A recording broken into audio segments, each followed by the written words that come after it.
Blu-ray is still king in 2025, and I've talked about this quite a few times, but I'm weighing in on it again because I have a unique perspective. This entire last week, I spent pretty much every single day rewatching old 1080p content on an old high-definition 1080p television, and man, did it look amazing. Like, at no point was I sitting there thinking like, oh, 4K would be better.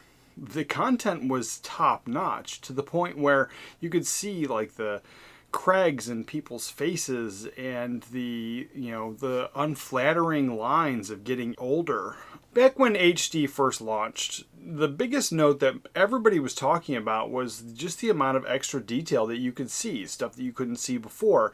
And a lot of it was good, some of it was bad. But what I remember noticing the most is anybody that talked about it would refer to being able to see people's faces, or they looked a lot older than they thought. And so now you had aging actresses in Hollywood that were able to kind of stretch it out for a little bit longer and hide under the crappier technology per se, and the 1080p just kind of put a spotlight on that.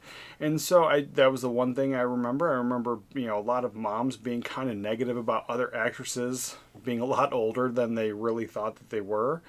But then, you could see Harrison Ford's scar very clearly on his chin. Like, you could see, Tommy Lee Jones's scars on his face. Like, there's just things that were always there, but very clear now. And with 1080p high definition, you could see that.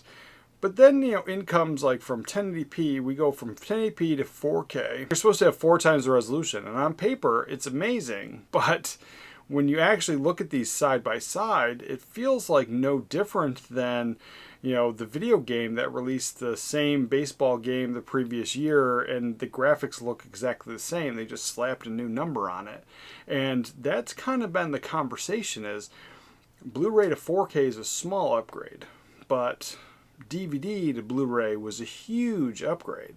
And so you had a nice solid jump where most people understood the format, most people understood how sharp it was. But it was this 4K seems to be this niche in this conversation that constantly comes up. And yes, it's good, but I do think it's a niche. I don't think it needs to be replaced. Now, I am a movie enthusiast, so I have 4K movies. I have a big 4K television, so I have invested in that type of stuff. And if you have, totally go ahead and do it. I say go for it. But every day I hear from people saying that they're not going to get into 4K, it's too expensive, or every reason under the book. And I'm here to say that Blu-ray is king in 2025. One, you have a lot bigger library to choose from. Even if you knock out all the overpriced and out of print and Blu-rays that maybe you're never going to attain anyway, there still is a extremely large Blu-ray library compared to the current 4K library. So you have the ability to get movies that, one, you want to have in your collection, two, pretty inexpensively. You can find them cheaply at the thrift store for a couple dollars here or there, but even new. Like, I purchased a brand new Blu-ray from Amazon the other day. It was like $5. So the price is a little bit better on the Blu-rays as a whole. So in that price cost conversation, the conversation always leads into, well, since I upgraded my 4K television, I really need to upgrade my Blu-rays, and I need to get everything into 4K. And I was like, that's totally doable. If you want to do it, it's fine. But I was like, over the years of doing it, it's a very small uptick in quality and nothing, from graphics quality. Just going from like the video games graphics, they were huge leaps and bounds. And then all of a sudden, like the last generation, it's the same. There's no real difference now. And just for a very slight uptick in quality, totally. If you're an enthusiast, you spend all that money on the 4K television, I highly recommend it. Now, me personally, I'm still buying a 4K movie if I don't have it in the collection, and that's all that's available. So I do try to buy the highest possible format, but a Blu-ray is just fine. Now, this movie here, Joe versus the Volcano, if this got a 4K, I don't think I would need to upgrade it at all. I think the Blu-ray is perfectly fine. It works. It looks great.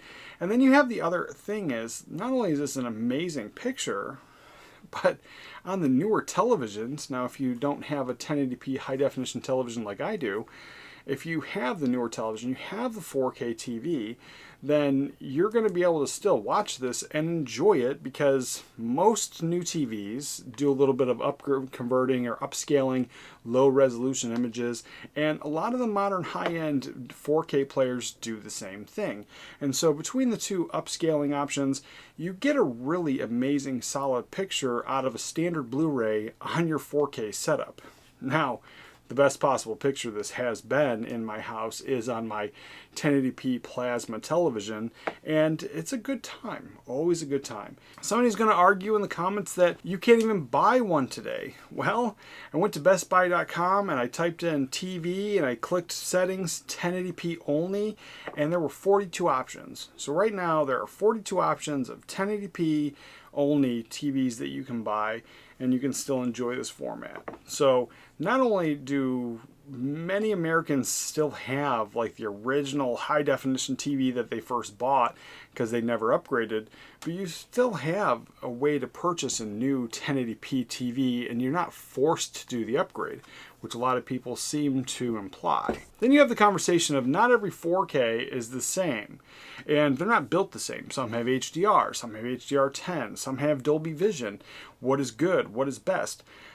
Well, I'm going to read the definition of HDR and Dolby Vision, but in all honesty, I think it's a gimmick. It's something that a machine takes the data and kind of manipulates to give you a brighter, sharper, more vivid color palette, but it's not true. It's not what was there, and sometimes it's really good and sometimes it is horrible. And so HDR stands for High Dynamic Range technology that allows displays to show a wider range of colors and contrast than traditional standard dynamic range displays. Dolby Vision is an advanced HDR format developed by Dolby that uses dynamic metadata to optimize image quality on a scene-by-scene basis. And then you have something like this, Friends. The Friends 4K. A lot of people were super excited about this one. Now, this version I picked up from the UK, but the Dolby Vision on here, I think sucks. I've watched my DVDs for so long, like I'm very familiar with how the whole thing should look color-wise, and I think the Dolby Vision on here ruins the color palette. I prefer the color palette of the old DVDs, and I never picked up the Blu-ray, so I'd be interested in trying to pick those up, but this color palette here, I can't stand it. And I don't know if they did it over the entire thing or if it specifically is the Dolby Vision or the HDR, but it just shows that there's no standard, where as the old Blu-ray, there was pretty much a standard all around. You popped it in, you were going to get what you expected. Very rarely would somebody go back and retweak and change the colors or change the sound or change something for somebody to be angry with, where it seems like all these 4Ks have to be tweaked or changed to try to keep up with all the different televisions, because not everybody has an OLED television. It's going to give you pure blacks, and so certain movies are going to look really gray if they don't amp up the contrast or other things with Dolby Vision or HDR. So it's one of those things that, while I like it and sometimes I think it works perfectly fine, I also think it's a gimmick. I don't think it's true to the way it was recorded and everything else. And so it's one of those things, like, I go back to Blu-ray is king. It will always be king. I'm still buying Blu-rays, and if I wasn't a movie enthusiast, I probably would never have gotten into the 4K format in the beginning, but I do. I have several of them and I enjoy them, so I'm not knocking 4Ks at all. But this constant conversation of like 4K is better and Blu-ray sucks. Blu-ray is amazing, and 4K is a slight upgrade in quality when you can see it side by side visually. Like on paper, it's 4 times the resolution. On paper, it's so much better. When you're seeing them side by side, it is a very minuscule, minute upgrade, very slight, and most of the time not worth the money. For me, I think Blu-ray's king. I think it'll always be king. And with that, remember to watch a movie today, and I'll catch you guys next time.